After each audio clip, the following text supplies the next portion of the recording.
안녕하세요, 여러분. 이번 시간에는 교회에 관한 이야기를 나누고 있는데요. 그중에 성경의 교회를 좀 알아가는 시간이고요.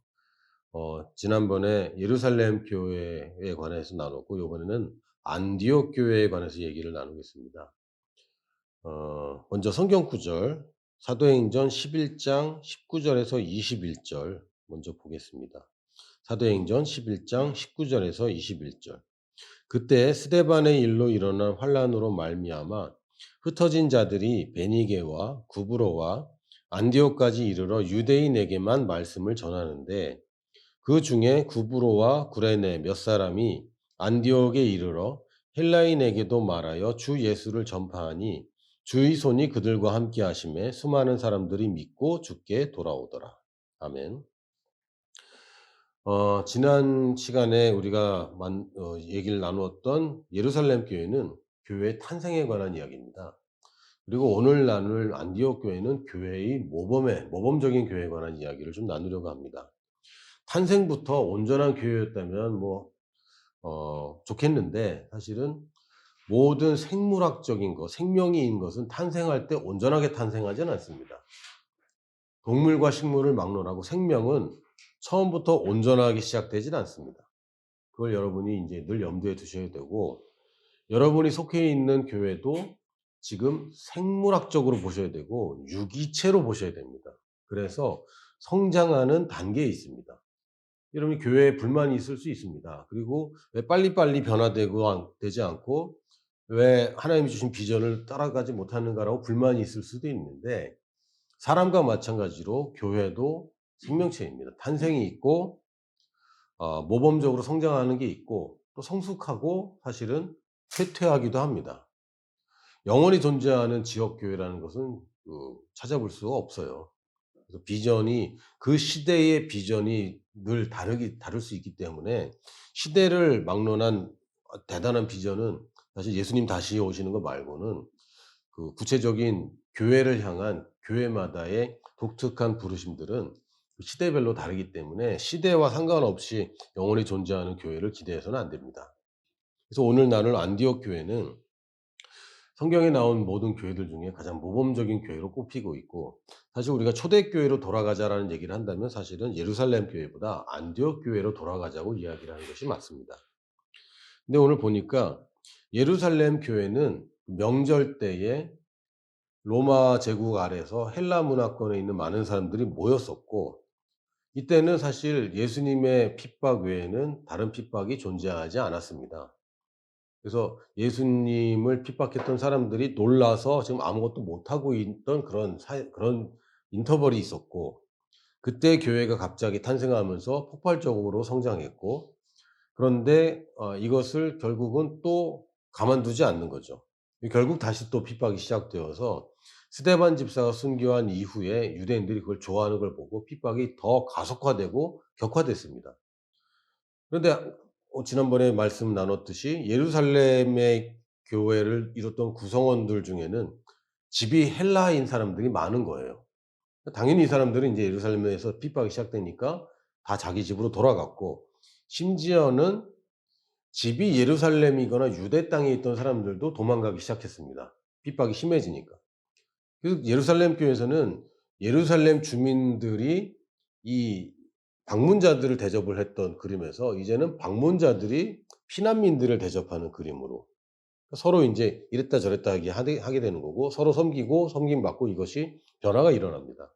그래서 안디옥까지 이르던 성도들이 있었는데, 이 사람들이 이름 하나 기록되지 않았어요. 누군지 모릅니다. 안디옥에 도망갔건 돌아갔건 어쨌든 핍박을 피해서 안디옥까지 간 사람들이 있었고, 흩어져서 안디옥에 이른 이 사람들도, 흩어진 모든 사람들이 이제는 유대인들에게, 흩어져 있는 유대인, 디아스포라로 그러죠. 디아스포라에게 복음을 전하기 시작했는데, 이상하게 그중에 구브로와 구레네 사람 몇 사람이 안디옥까지 왔는데, 이 사람들은 사실은 안디옥 출신은 아니었던 거죠.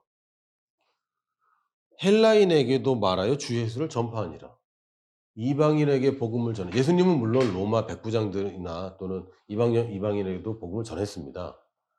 근데 드디어 사도들도 아직 이방인에게 복음을 전하지 못하고 베드로 그 수제자였던 베드로 역시도 '아 이방인들하고는 이건 아니지.'라고 그 유대주의에서 빠져나오지 못하고 있었는데 그러니까 다른 문화권에 있던 유대인 중에 누군가가 예수님을 믿었고 이 사람이 자기 고향이 아니라 타지에 가서 이제는 이방인에게까지 복음을 전하기 시작한 겁니다. 이 사람들이 누군지 모릅니다.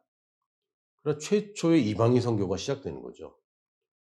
그래서 어떤 사람들은 착각하기를 바울 덕분에 안디옥 교회가 선교하는 교회가 됐다고 생각할 수도 있는데 그게 아니라 안디옥 교회 덕분에 바울이 선교사로 성장하게 된 겁니다. 그러니까 신약 성경 전체를 통틀어서 최초로 성도가 예수님이 아닌 사실 사도들까지 다 포함한 성도 중에 누군가가 이방인에게 최초로 복음을 전한 사건이 여기 기록됩니다. 물론 인제 그 고넬료에게 전한 거 제외하고 베드로가 특별히 고넬료에게 전하긴 했지만 누군지 모르는 사람이 이제는 그 일회성이 아니라 계속 지속해서 헬라인에게 복음을 전하는 시초가 안디옥 교회 사람들이었는데 이 사람도 안디옥 사람들이 아니라 구레네와 또 구브로 사람들 중에 몇 사람이 와서 한 거예요. 그러니까 자기 고향에서 일어나는 일이 아니라 누군가가 자기 고향을 떠나가서 거기서 역사가 시작되게 되었습니다. 근데 주의 손이 그들과 함께 하심에 수많은 사람들이 믿고 주께 돌아오더라. 이 수많은 사람들은 헬라인들 얘기죠. 근데 헬라인들이 예수님을 믿기 시작해 버린 겁니다.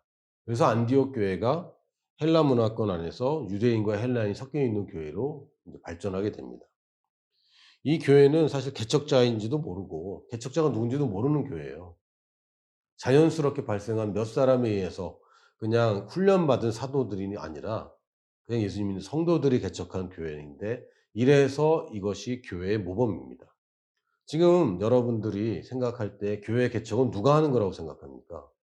목사가 하는 거라고 생각하죠. 그리고 아무리 양보해도 전도사가 하는 거라고 생각하죠.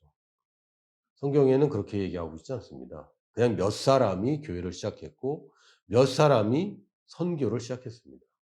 결국은 나중에는 그러다가 탄생은 결국 그렇게 하지만 안정적인 사역을 위해서 이 지도자들을 초빙을 했는데 그게 누구냐면 바나바와 사울이었습니다. 그 당시에 뭐 바나바가 대단한 뭐 어떤 뭐 그런 건 사도도 아니었잖아요, 처음에. 바나바가 7 명의 집사에 들어간 사람도 아닙니다. 그러나 바나바가 이런 교회 생활 가운데 성숙한 그리스도의 모범을 잘 보여줬고 예루살렘 교회가 바나바를 파송하기로 결정합니다. 파송하는 순간 그 파송받은 직분을 우리는 사도라고 부릅니다. 그러니까 사도의 어퍼슬의 정의는 아포스톨로스라는 헬라어의 정의는 어떤 특정한 목적을 위해서 보냄받은 자가 사도란 뜻입니다. 예수님이 12 제자를 키울 때 보면 성경에서는 12 제자라고 계속 얘기를 하다가 예수님이 제자들 12 명을 보내면서 각 마을에 복음을 전하라고 보냅니다. 그때부터 이 사람들을 사도라고 부릅니다. 왜? 보냄받았기 때문에. 그래서 보냄받는 것이 사도의 본질이지 또는 목사 위에 올라가거나 뭐 목사들을 이렇게 통치하는 그런 게 사도가 아닙니다. 사도는 보냄을 받는 사람이 사도이고 현대적으로 풀면 선교사라고 부를 수 있어요. 바나바가 데리고 간 사울. 사울은 사실은 바나바의 동역자였죠. 가서 안디옥 교회가 이미 세워져 있는 교회를 도왔고 결국은 5 명의 리더십이 실질적인 담임 목사와 부목사인 바나바와 사울을 또다시 파송하기로 결정합니다. 이건 굉장히 놀라운 일입니다. 그러니까 목사가 주도하는 파송이 아니라 교회가 주도하는 파송인 것이고 그중에 한 사람이 담임 목사와 부목사가 선교지로 가게 돼 버리는 거죠. 놀라운 일들입니다. 지금 교회가 이 성경적인 선교를 하고 있느냐 정말 안디옥 교회랑 비교해 봐야 됩니다. 우리가 정말 어떤 사역을 하고 있느냐. 근데 예루살렘 교회와 안디옥 교회의 특징이 뭡니까? 교회가 부흥이 되는 거예요. 그러니까 선교를 목적으로 했다는 공통점과 함께 교회가 칭찬받고 부흥하는 것을 볼 수 있습니다. 그래서 우리 교회가 부흥해야 정상입니다.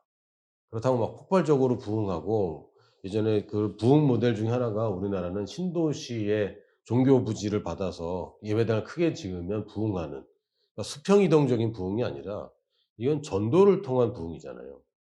이게 건강한 교회의 특징입니다. 건강한 생명체는 성장합니다. 그리고 성장하면 자식을 낳죠. 그래서 교회가 비대해지는 것은 비정상입니다. 예전에는 이제 살이 좀 많고 퉁퉁한 사람들을 부유의 상징이라고 생각했고 제가 제 배를 잠깐 봤어요. 부유의 상징이라고 생각했고 좋은 것이라고 생각했습니다. 그러나 이제는 살이 찌면 누구도 저거 저렇게 하면 안 된다고 다 얘기하잖아요. 그러니까 조직이 커지면 건강을 유지하는 데 굉장히 큰 신경을 써야 됩니다. 그러니까 효율적이지 않게 돼요. 여러분들은 어떻게 생각하시는지 모르겠지만 교실의 교사 대 학생의 비율이 건강한 학교의 인덱스 중에 하나지 않습니까? 만약에 교사가 1 명인데 학생이 10 명이다. 그 정도면 뭐 괜찮은 학교다. 교사가 1 명인데 학생이 5 명이다. 좋은 교실이죠. 교사가 1 명인데 학생이 30 명이다. 점점 안 좋아지는데. 교사가 1 명인데 학생이 300 명이다.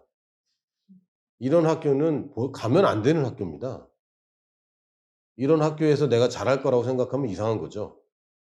근데 지금 현대교회는 어떻습니까? 사실 교육계에서는 학생들이 많으면 많을수록 교육이 비효과적이라고 하는데 지금 현대 한국교회에서는 뭐 지금은 많이 못하고 있지만 추구하는 게 뭐냐면 한 사람이 설교할 때 더 많은 사람들이 참여할 수 있는 큰 예배당을 짓는 것이 마치 성공인 것처럼 그걸 추구하고 교회들을 많이 키웠습니다. 근데 그거는 상식적으로 봐도 올바른 그림이 아닙니다. 교사들 대비 학생 수를 줄여야 되는 거죠. 학생이 많다 그러면 사실은 지도자들이 점점 더 많아져야 정상입니다. 아니면 잘라내야 됩니다. 그래서 이 조직을 건강하게 유지해야 됩니다. 근데 많은 교회가 커지면 또 다른 교회를 낳는 개척하는 모델이 아니라 교회가 점점 커지는 그런 모델이죠. 그리고 지교회를 세워서 이걸 다 갖고 있는 그거는 사실은 건강한 게 아니에요. 여러분들 인제 나중에 커서 나중에 자라고 나이 들어서 자녀를 독립시킬 때가 되면 자녀를 내가 데리고 사는 것이 건강하지 않다는 걸 알게 될 겁니다. 성경적인 원리도 부모를 떠나는 것이 원칙이라고 그랬거든요.